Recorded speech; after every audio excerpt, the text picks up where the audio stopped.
mêler vie privée et vie professionnelle? Hors de question pour Carole Gaessler, et pourtant ce n'est pas faute de lui avoir proposé. Bien installée depuis plus de 20 ans chez France Télévisions, la journaliste, maman de 2 enfants, a toujours tenu à séparer les deux pans de sa vie et à garder sa progéniture loin des médias. Un choix qui s'est avéré payant. Restée 13 ans à la tête du 19/20e de France 3, désormais en charge d'un magazine sportif et de la mythique émission des Racines et des Ailes, diffusée ce mercredi, la journaliste Carole Gaessler est un visage incontournable de France Télévisions. Elle, oui. Mais pas sa famille. Contrairement à plusieurs de ses confrères, la quinquagénaire n'a jamais voulu exposer sa vie privée dans les médias. Invitée il y a quelques jours sur RTL, elle a justifié ce choix par une envie de protéger ses enfants, désormais adultes, Margot, 24 ans, et Arthur, 22 ans. Je n'ai pas envie que mes gamins se prennent une réflexion, positive ou négative, sur leur mère, et donc, à travers moi, sur eux, a-t-elle précisé, avant d'expliquer qu'elle avait eu des propositions pour les exposer dans certains magazines.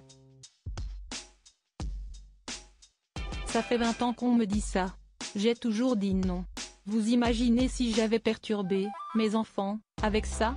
Je m'en serais voulu toute ma vie, a-t-elle justifié, même si cela lui a effleuré l'esprit. Je leur ai posé la question, avoue la journaliste, dont les enfants habitent désormais à l'étranger.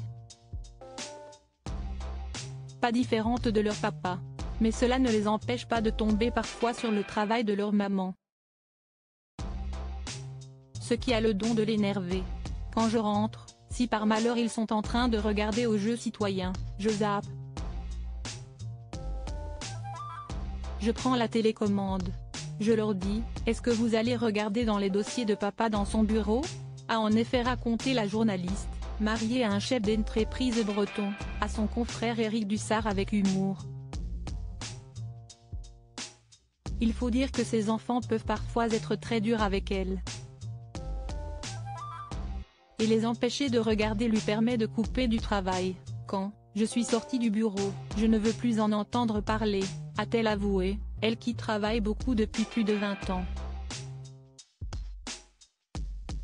Et malgré la fin du journal qu'elle a présenté pendant si longtemps, elle n'est pas près de s'arrêter.